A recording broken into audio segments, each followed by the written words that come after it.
11월 19일 출애굽기 16장 25절에서 17장 16절 말씀으로 공부 잠깐 하고 있습니다.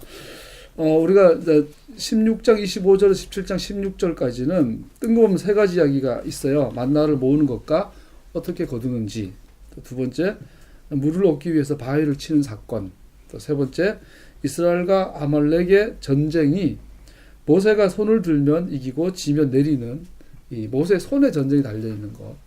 이 세 가지가 오늘 돌아보실 내용들입니다. 얼핏 보면 이 세 가지는 전혀 주제가 이게 맞지 않는 걸로 보이는데 자세히 보면 한 가지 공통 주제가 있는 걸 보죠. 그래서 믿음입니다. 믿음. 우리가 토라를 공부하면서 가장 주변에서 오해받는 게 토라 폐지인 게 아니냐. 그 토라는 믿음에 반대되는 거 아니냐. 구원은 오직 믿음으로 받지. 토라를 지켜서 받는 게 아니지 않느냐. 율법주의 아니냐. 이런 질문 많이 받죠. 우리가 알다시피 유대인들에게 율법주의라는 개념 자체가 없죠. 여러분, 율법주의라는 개념은 이방인이 만든 거예요. 서양 신학이 만든 거예요. 유대인들은 수천 년 동안 토라를 지켜서 구원받는다는 생각 자체를 안 해요. 유대인들이 구원받는 길은 간단해요. 유대인이어야 해요. 신분으로 구원받지 토라로 구원받는 게 아니에요. 토라는 뭐냐면 유대인이기 때문에 지키는 거예요. 마찬가지예요. 그거는 큰 오해인 거죠. 그래서 토라와 믿음은 반대되는 거다고 말을 하는데, 그래서 그 근거로 갈라디아서 3장 12절 되죠. 율법, 토라는 믿음에서 난 것이 아니다. 근데 왜 토라 공부하고 왜 자꾸 율법을 절기 지키려고 그러냐, 이렇게 말을 하죠. 그러나 우리가 이미 전에 배웠던 것처럼 갈라디아서 전체, 특별히 3장 전체를 깊이 읽어보면 갈라디아서 3장 전체의 문맥의 의미는 토라와 믿음을 서로 대적하는 관계에 두는 것이 아니라, 토라는 구원 얻는 믿음을 주는 것이 아니라 오히려 믿음이 있는지 없는지를 증명하는 것이라는 것이다. 하나님께서 바울이 말하고 있는 말은 믿음은 토라에서 난 것이 아니라, 이 말은 우리가 구원 얻는 믿음, 하나님의 자녀가 되는 것은 토라로 되는 것이 아니다라는 거죠. 그래서 근데 토라를 주신 이유는 뭐냐면 믿음으로 구원받은 하나님의 이름을 일컬음받는 하나님의 백성들이 하나님의 백성인지 아닌지를 증명하는 수단이 토라라는 거죠. 내 안에 성령님 계시니까 난 주의 백성이에요. 그럼 어떻게 증명할 건데? 여러분, 우리 속에 성령인지 귀신인지, 내 속에 영의 실체가 뭔지는 절대로 분별을 못합니다. 영분별? 방언 통변? 예언? 진짜 정말 조심해야 돼요. 방언 통변한다는 거 들어봐요. 이게 뭐 귀신 분별하는데 어떻게 할 건데 그거를. 물론 하나님께서 초자연적으로 하실 때가 있지요. 그러나 그것은 정말 특별하게 한두 번이지 사역으로 주시진 잘 않아요. 어제 방언 통변했던 사람이 오늘 한다라는 거 보장돼 있지 않아요. 어제는 이게 귀신 역사인지 성령 역사인지 분별할 수 있는 분별의 은사가 있는 사람이 내일도 그렇게 할 수 있다는 것은 보장되어 있지 않아요. 왜냐하면 우리 죄인이니까.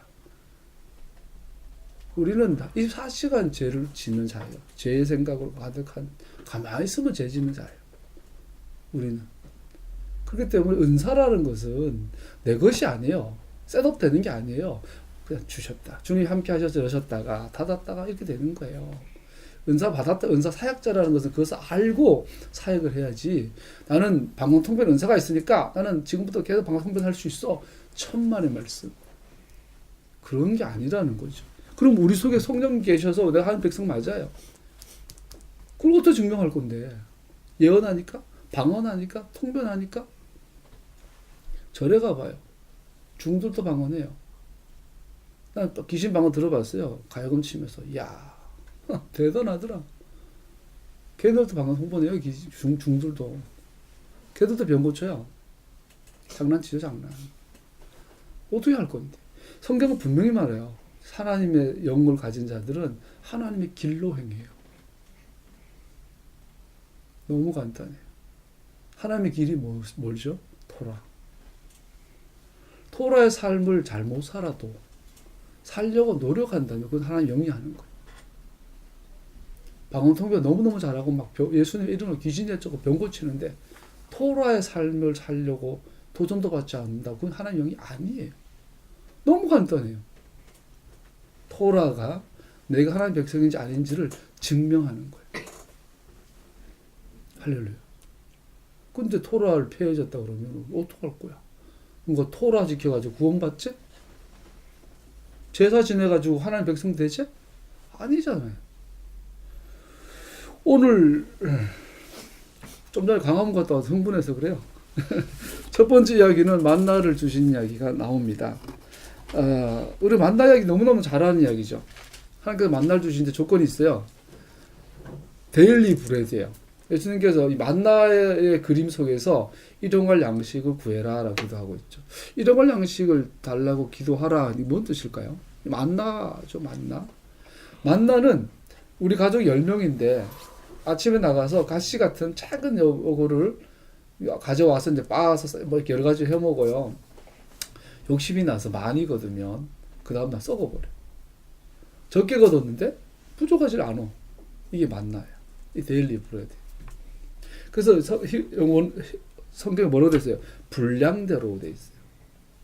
어떤 사람은 빼빼 말랐는데 막 스테이크 이만한 걸 먹어.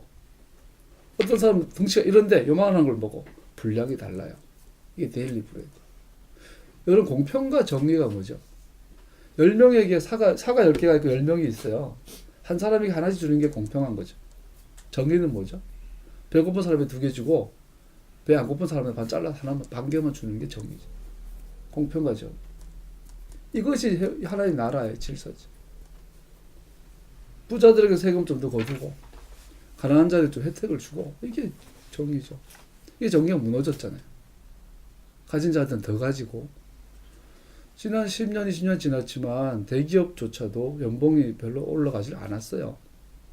일의 강도는 더 강해지고 삼성 다닌 사람이 새벽 6시 출근했더니 대리급 다 나와 있더라. 밤 11시, 12시 퇴근하고 주말 받나 봐.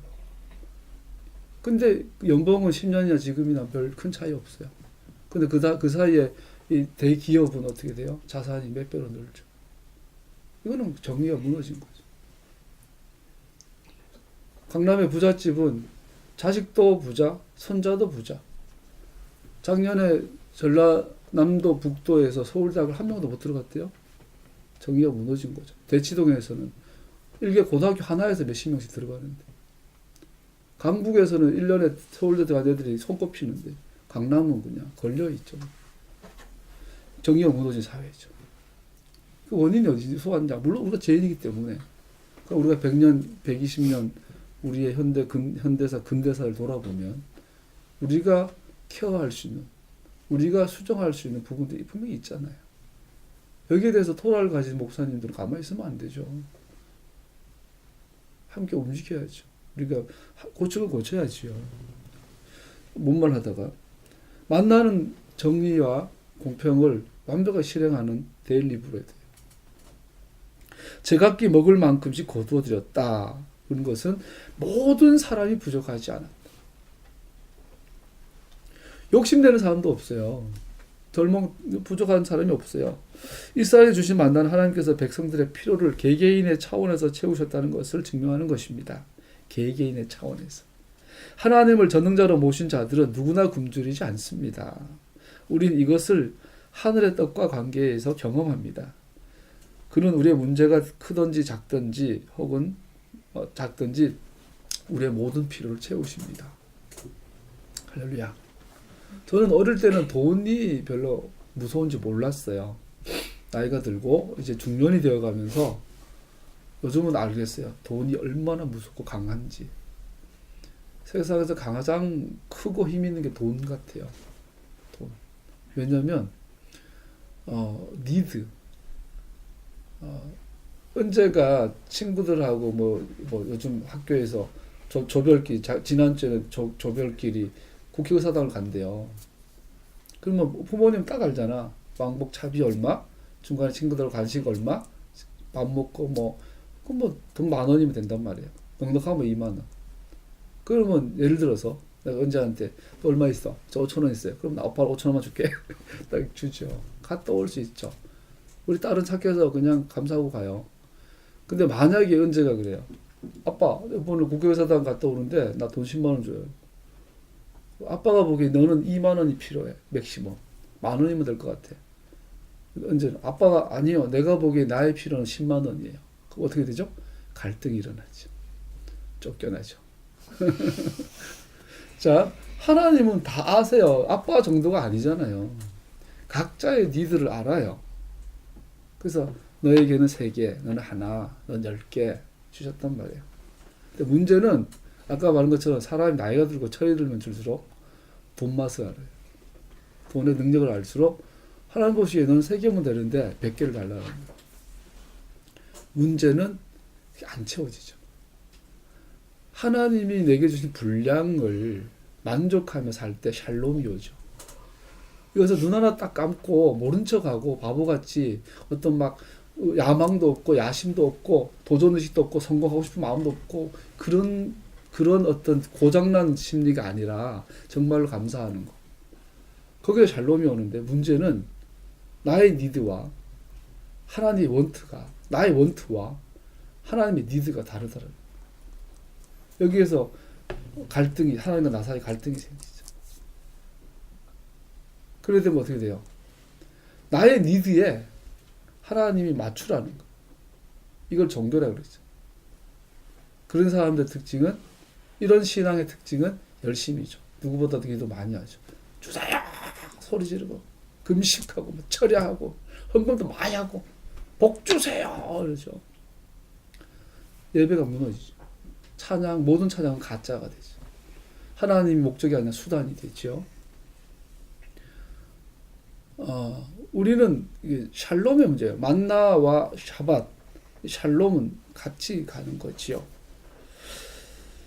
우리는 믿어야 돼요. 내 인생에 부족함이 없을 거라는 사실을. 근데 왜 우리는 자꾸 부족함을 느끼냐면 남하고 비교해서 하나님이 주신 것을 감사하지 못하니까 부족하다고 느끼죠. 성경은 분명히 말해요. 너가 내 자녀라면 내가 네가 먹는 거 입는 거 책임져 주겠다. 이 믿음이 나이 들수록 시험 당하는 것 같아요. 믿어지기를 축복합니다. 바보로 살라는 얘기 아니에요. 막 야심 없이 야망 없이 열정 없이 살라는 얘기는 아니에요. 우리 최선을 다해서 우리 성공해야 되고 최선을 다해서 뭔가 꿈을 꾸고 청취해야 돼요. 그러나 우리 속에는 뭐죠? 하나님 주신 그로 자족하는 이것이 가난한 마음이죠. 가난한 마음은 자족하는 마음이에요. 돈 없어가지고 노상 차비도 없어가지고 자기 새끼 밥도 못 해주면서 매일 기도하면서 가난한 마음 그거는 착각이고. 두 번째 만나가 주는 교훈이 있죠. 하나님께서 만나를 주시면서 각자의 필요에 동등해 주셨음을 우리는 분명하게 알게 됩니다. 왕이든지 만나 앞에서는 왕도 장로들도 남자도 다른 선민들도 각각 필요한 만큼 채워졌습니다. 모든 사람에게 부족함이 없었습니다. 모든 세대에서 우리 하나님 앞에서 자신의 특권을 주장할 수 없습니다. 모든 사람들 하나님의 보시기에 동등하며 모든 사람들은 각자의 필요를 채우시는 하나님의 능력으로부터 공급받게 됩니다. 모든 이에게 하나님의 은혜입니다. 만나가 우리에게 준 두 번째 교훈, 각자의 필요한 것을 주십니다. 할렐루야. 이것을 알고 내 인생을 덜 먹고 덜 입고 남보다 더 노력해서 열심히 살면 하나님께서 우리의 그릇을 넓혀주셔서 채워주시고 우리는 크나 작으나 가나나 부하나 샬롬 가운데 머물 수 있는 거죠. 이게 믿음이라는 거예요. 만나를 모으는 두 문제의 핵심은 믿음을 실행하는 것과 일치합니다. 내일을 확보하기 위해 오늘 필요한 것보다 더 많이 거두는 것은 무의미하다고 성경은 분명히 말합니다. 벌레가 먹고 썩어버렸습니다.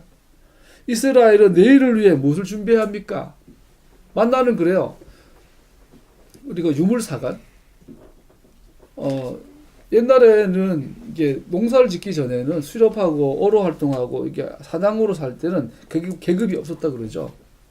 그냥 좀 그런 부족장 이런 건 있었지만, 그러다가 정착을 하게 되고 농사를 짓고 정착을 하게 되면서 이제 누구는 더 많이 갖고 누구는 더 적게 갖고가 나오면서부터 사람과 사람 사이 계급이 생겼고, 나중에는 부족과 부족 관계 전쟁이 일어나고 싸우다 보니까 거기다가 철기가 발달하면서 전쟁이 발달하고 그러다 보니까 국가가 형성이 됐다. 이게 이제 유물살관이잖아요.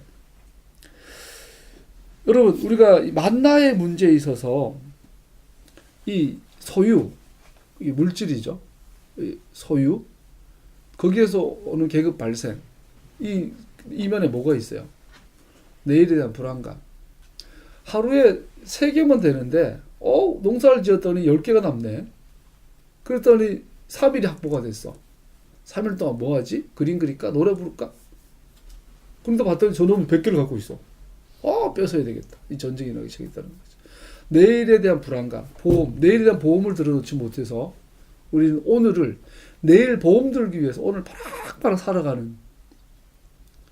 그래서 사자는 배부르면 이 누가 와도 그냥 내버려 두잖아요. 근데 우리는 배가 부른데 절대로 옆에 오면 또 잡아 죽여가지고 또 뺏어가지고 내 통장에 넣어놓잖아요. 우리 인간은. 만나는 그런 우리에게 경고하죠. 그거 무의미하다. 그거 무의미하다. 내일은 주님께 맡겨라.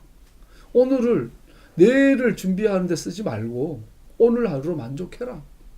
내일 일은 안 몰라요. 그게 믿음이다는 것이죠.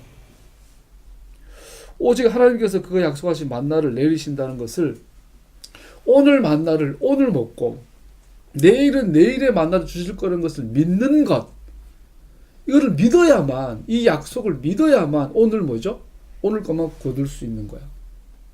오늘 것만 거두는 것, 더 거두지 않는 것, 이거 순종하는 것, 복종하는 것, 이것이 믿음이라는 거죠.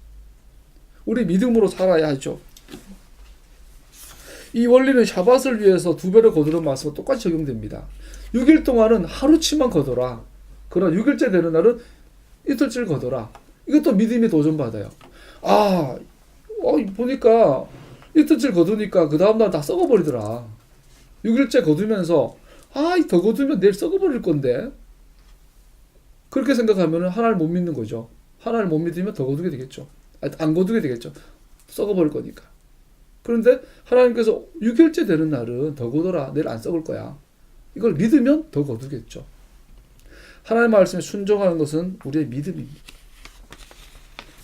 우리 순종함으로 말미암아 믿음을 증명합니다. 토라가, 만나는 토라죠. 궁극적으로 하늘에서 내려온 떡. 토라를 읽고 순종하는 것이 믿음이에요. 구원 얻는 믿음이 아니라 하나님 향한 믿음을 증명하는 거죠.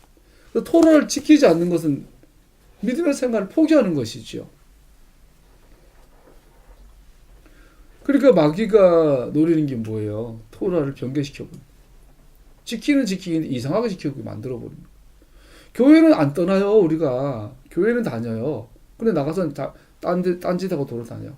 세상 사람하고 구별이 안 돼요. 이게 마귀 전략이죠.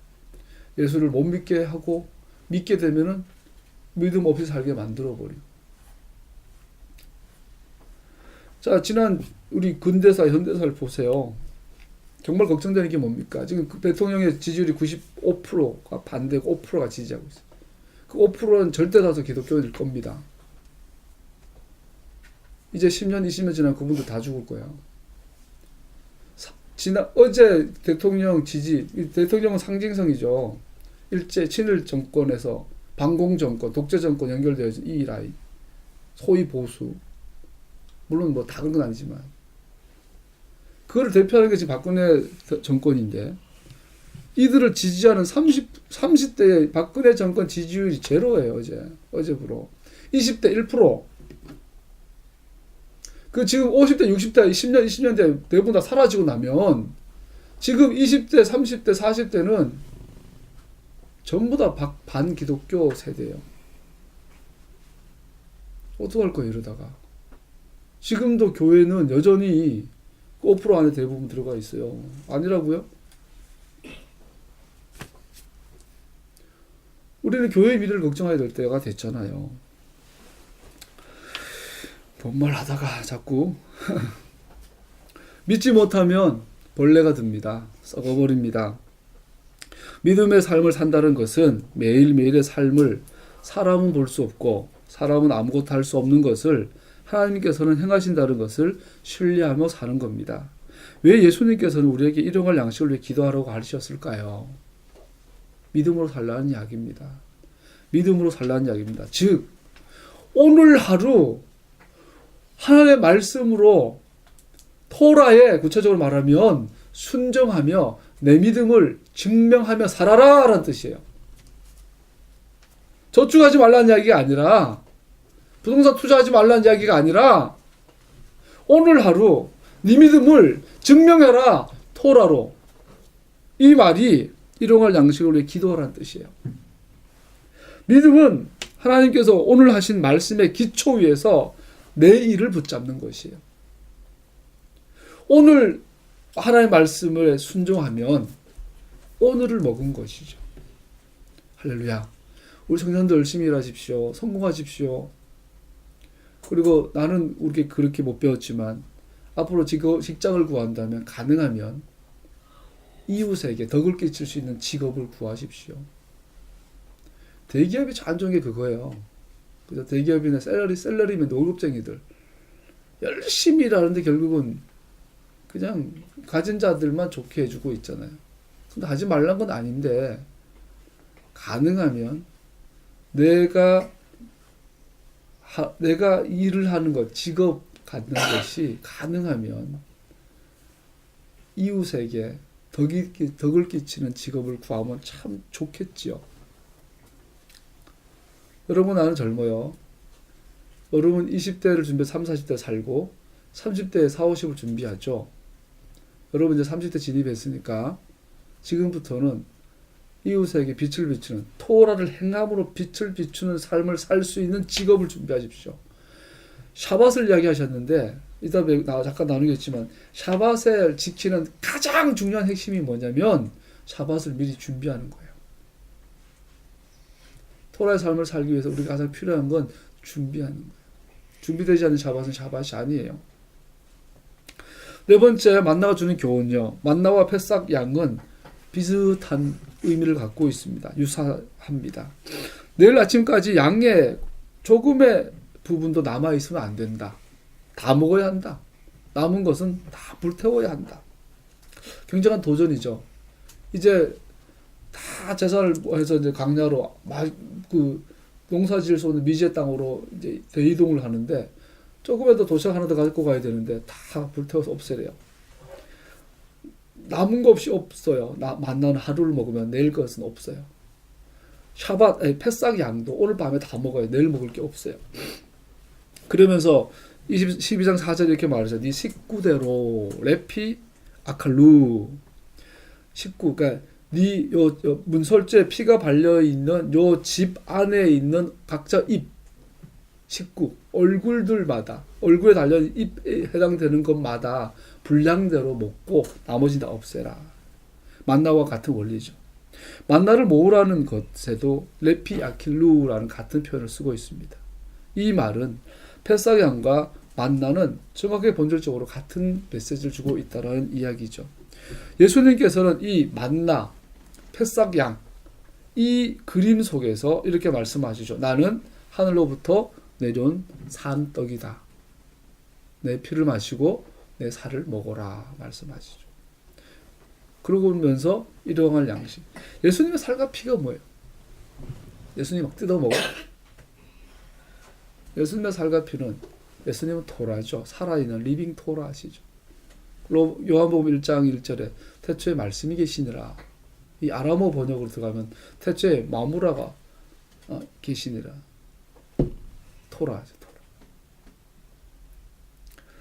토라.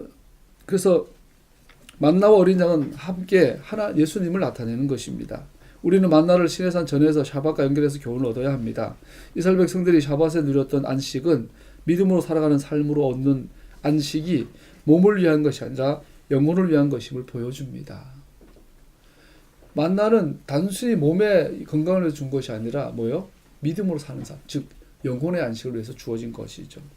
샤밧은 하나님께서 우리 모두가 갈망하는 샬롬에 대해서 가르치기 위해서 주신 것입니다. 그 샤밧을 지키는 최고의 목적은 샬롬이 무엇인지 보라는 거죠. 샬롬을 하기 위해서는 6일 동안 만나로 대변되는 믿음으로 산 삶이 뒷받침돼야 샬롬이 가능한 거죠. 6일 동안 일용할 매일 양식을 믿음으로 얻는 하나님 말씀대로 해야지 더 거두면 내일은 썩어. 6일째 되는 날은 하나님 하라는 대로 이틀치를 거둬야지 내일은 만나 안 내릴 거야. 하나님의 말씀을 믿는 믿음으로 살아서 7일째 쉬는 날이 샤밧이에요.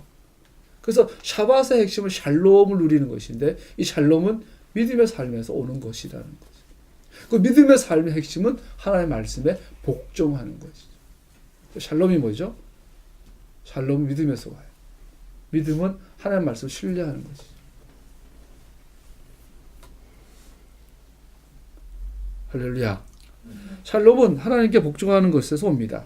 즉 그의 길로 행하는 것에 평화가 있습니다. 그러므로 우리는 샤밧을 지킴으로 하나님께 복종하기 위해서는 미리 준비하는 것이 필요한 것을 배우게 됩니다. 여러분 샬롬 요즘 기사를 보면서 눈만 뜨면 막 새로운 사건 사고 터지잖아요. 정말로 이 땅에 샬롬이 없었죠. 어린아이 때 은재노기 때가 부러운 게 뭐죠? 어릴 때가 샬롬이 있죠. 미래에 대한 불안함이 없잖아요. 애들은 그냥 집에 오면 엄마가 있고 엄마 오면 간식도 좀 밥 해주고 잘 때 엄마 옆에 누워 있으면 돼요. 더 이상 원하지 않아요. 애들이 본능적으로 그러죠. 요즘은 어릴 때보다 하도 학원을 보내가지고 경쟁을 시키잖아. 요즘은 초등학교 저학년 때부터 애들 샬롬이 깨져요. 미래에 대한 불안감으로 가득해.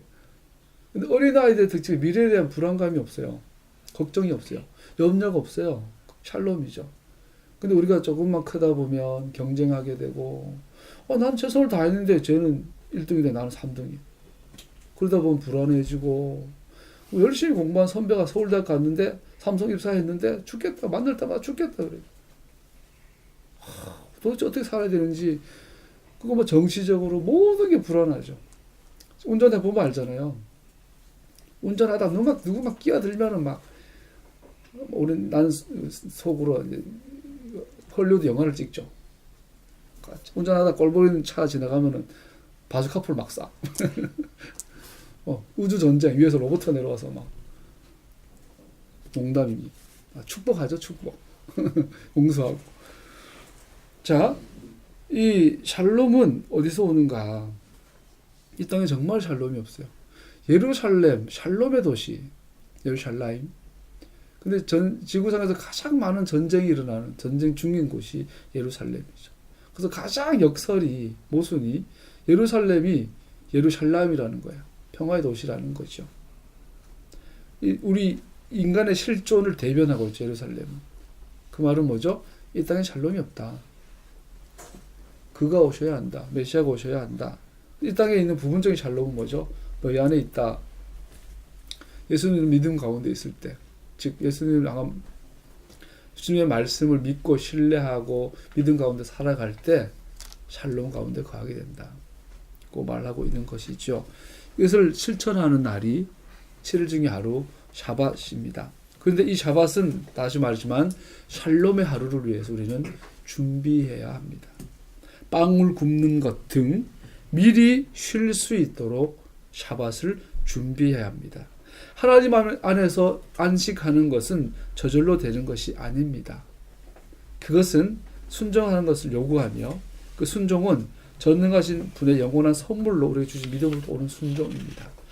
자, 다시 말하면 우리는 주님께서 날려 죽으셨으니까 샬롬이 왔다고 생각해요. 만만의 공덕이죠.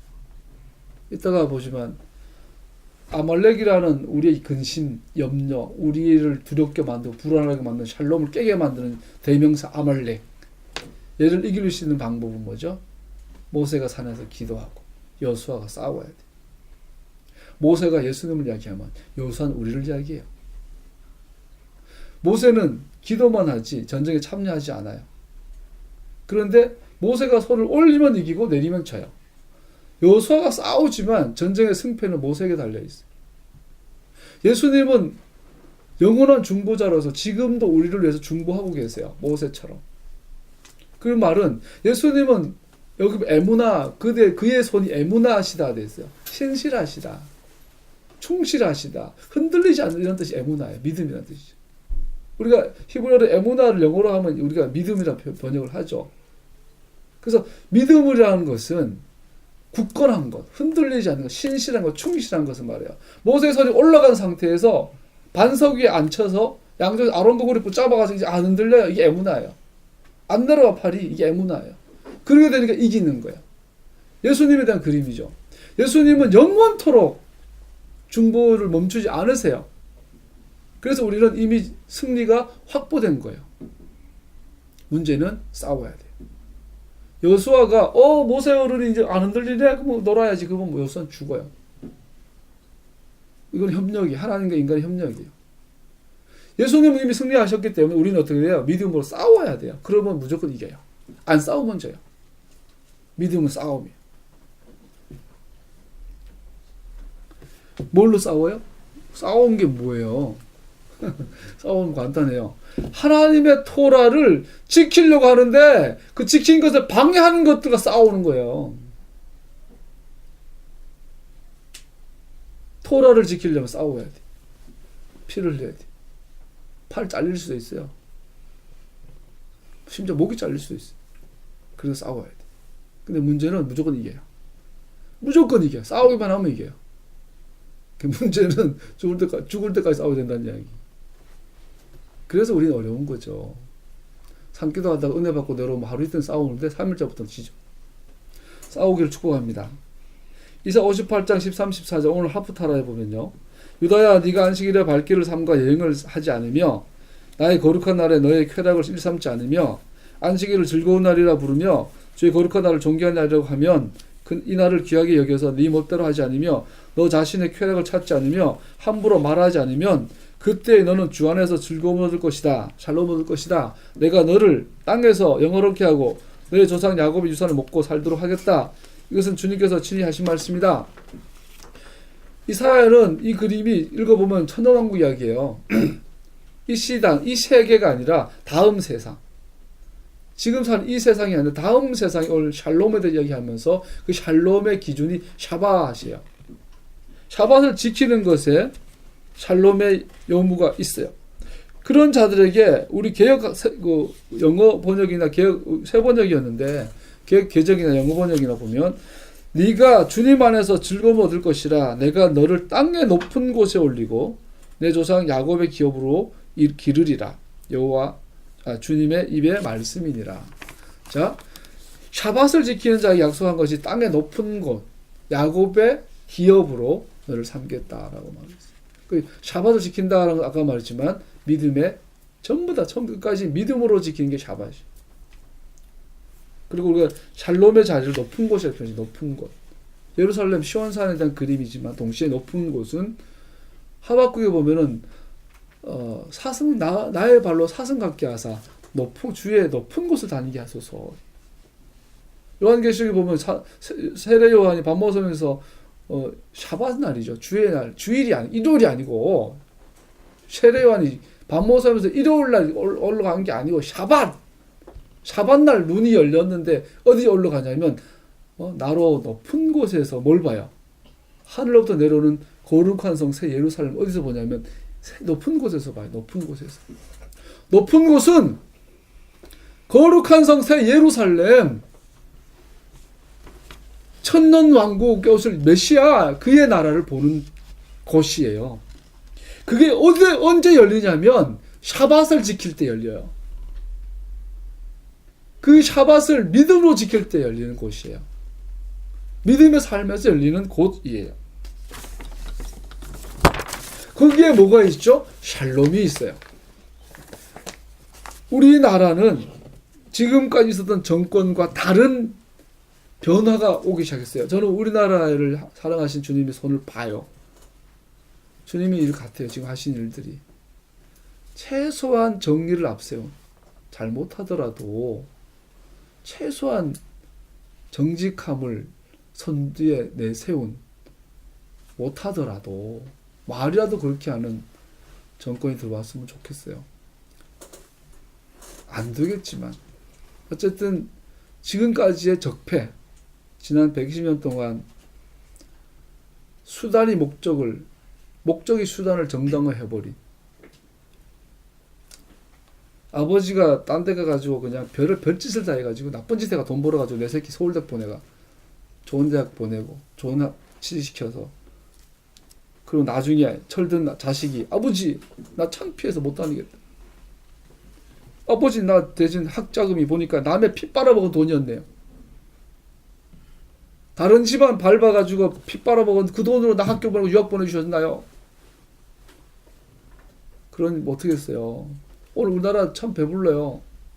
그래 번 돈으로 가난한 사람들 피 빨아먹어 탄압하고 산업화해서 잘 먹고 잘 산 이 돈으로 우리나라는 부자가 됐는데, 대신에 우리는 마음이 무너졌죠. 마음이 무너졌잖아요. 이거 비극이잖아요. 좀 천천히 가더라도 정당하게 우리가 좀 부자 나라가 잘 사는 나라가 됐으면 그만큼 덜 무너진 나라가 됐을 텐데, 우리나라 잘 살게 됐는데 너무나 불리한 방법으로 잘 살게 됐잖아요. 민족 반역자들은 다 수용해버리고, 반공 좋은 거죠. 당연히 반공해야죠. 그러나 이 반공을 절대 손으로 만들어가지고 모든 것을 정당화시켜버리고, 반공만 하면 민족 반역자도 오케이, 반공만 하면 사기를 쳐도 오케이, 거짓으로 학교 다녀서 졸업증 짜도 오케이, 이런 사회를 만들어버렸잖아요. 그러고 나니까 사람들 마음이 다 무너졌어. 지금 광화문에서 그 수십만이 모여가지고 그거 안 보여요? 가난하게 안고 온 젊은 부부들, 그 무너진 거, 무슨 짓을 해도 안 될 거라는 거 아니까, 처음부터 다시 깨면 안 된다는 걸 아니까, 이번에 하나님께 기회 주신 거잖아요. 이번 정권의 부도덕성, 대통령이 입만 열면 거짓말해. 여기를 심판하는데 놀랍게도 폭력을 안 써요. 다 촛불 들고 노래만 불러. 이건 기회예요. 우리 민족이 주신 기회야. 왜 교회들이 침묵하는지 모르겠어요. 왜 목사님들이 침묵하는지 모르겠어요. 이번에 조금이라도 변화가 일어나야 우리나라 가난한 백성들의 마음이 치유가 돼야 하나님께 통일 전에 우리 마음을 치유하신 것 같아요. 통일 전에 우리 대한민국 백성들의 민초들의 마음을 치유하시는 것 같아요. 조금이라도. 그래야 우리가 치유를 받아야 통일되면 저 고생한 북한 사람들 치유할 거 아니에요. 이대로 치유되면 서로 상처받은 남한과 북한이 만나가 위에는 중국과 러시아 이놈들 이러고 있고 밑에서는 얍삽한 일본 놈들 이러고 있는데 어떻게 살아남겠어요? 하나님께서 이 민족에 기회 주시다고 봐요. 목적은 다 하나. 이스라엘을 위해서 기도하는 대한민국, 예루살렘을 축복하는 대한민국을 만들기 위해서 지금 곳곳에서 일어나는 토라 공동체들 힘을 내야죠. 정말 강하면 저곳은 지금 토라 공동체들이 가야 될 곳이. 가서 우리는 오늘 또 가서 기도하고 있어. 마가 말씀 마무리할게요. 마가복음 2장 27절에 보면 예수께서는 그들에게 말씀하셨다. 안식일이 사람을 위하여 생긴 것이지 사람이 안식을 위하여 생긴 것이 아니다. 그러니까 안식을 지켜야 사람이 치유를 받지. 그러므로 인자는 또한 안식일에도 주인이시다. 예수님이 안식일의 주인이니까 그 날을 지켜야지. 예수님의 날이니까. 우리의 날이면 일요일날 바꿔도 되죠. 예수님의 날이니까 일요일날 바꾸면 안 되죠. 내 날이 아니야. 6월절, 초막절은 주님의 절기예요. 우리의 절기가 아니야. 이스라엘의 절기가 아니야. 유대인의 절기가 아니에요. 우리의 절기가 아니에요. 주님의 하나님의 절기니까 지켜야죠. 바꾸면 안 되죠. 부활절은 우리의 절기고 크리스마스는 우리의 절기고, 하나님께서는 샤밧을 은혜에 대한 계시로 주신 것이지 우리 어깨를 무게 알려주신 것이 아닙니다. 샤밧 안에 우리는 하나님을 믿고 신뢰하는 것을 배울 뿐 아니라 샤밧 안에서 용서받고 구원받아 우리가 영과 진리로 하나님을 섬길 수 있게 된 것은 전적으로 예수님이 이루신 것 때문이라는 것을 배우는 날입니다. 할렐루야. 두 번째, 무리바 사건이 나옵니다. 무리바 사건은 노예 생활 가운데 불평불만, 물이 없어요. 물려라! 차라리 노예 생활로 가는 게 낫겠어! 라고 할 때, 하나님께서 모세한테 지팡이로 이 바위를 쳐라 그러죠. 모세가 바위를 쳤더니 거기서 물이 흘러나와요. 이걸 가지고 사도 바울은 이렇게 표현해요. 이렇게 그들은 모두 구름과 바다 속에서 세례를 받아 모세에게 속하게 되었습니다. 그들은 모두 똑같은 신령한 음식을 먹고 모두 똑같은 신령한 물을 마셨습니다. 그들은 자기들과 동행하는 신령한 바위에서 물을 마신 것입니다. 그 바위는 그리스도였습니다. The rock is Christ. 그러니까 이 무리바 사건을 가지고 사도 바울은 어떻게 해석하고 있냐면 그 핵심이 뭐냐면 권위에 대한 거예요. 권위. 이 이야기 교훈은 권위에 대한 복종입니다. 17장 2절 3절에 모세를 향한 불평. 왜 우리를 끌고 왔냐 모세야. 그랬더니 모세가 그러죠. 내가 데려왔냐? 니들이 나한테 불평하는 것은 내가 아니라 하나님 향한 불평이라고 말하죠.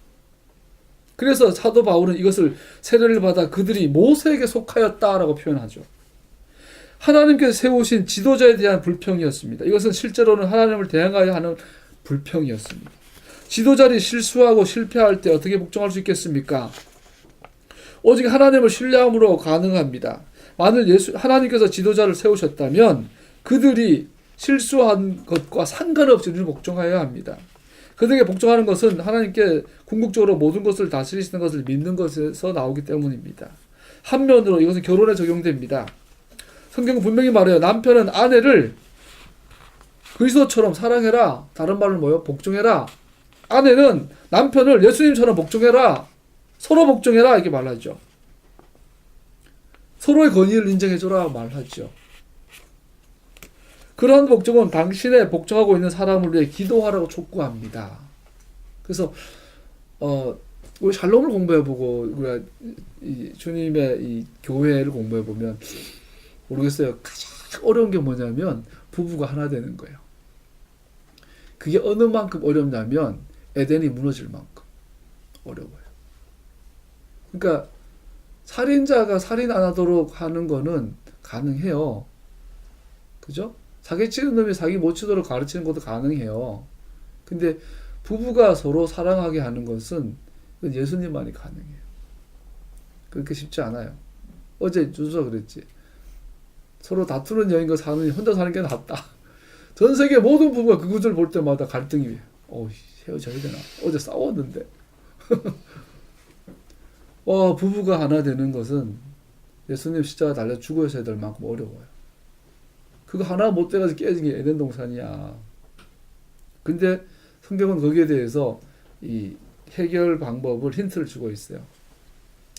서로에게 복종해라. 다른 말로 말하면 서로를 위해서 기도해라. 문제는 기도는 하는데 저 사람이 내 말 잘 듣게 해주세요. 기도한다라는 거죠. 그런 기도가 아니라 정말로 주님의 축복을 서로를 위해서 기도하는 자가 되라.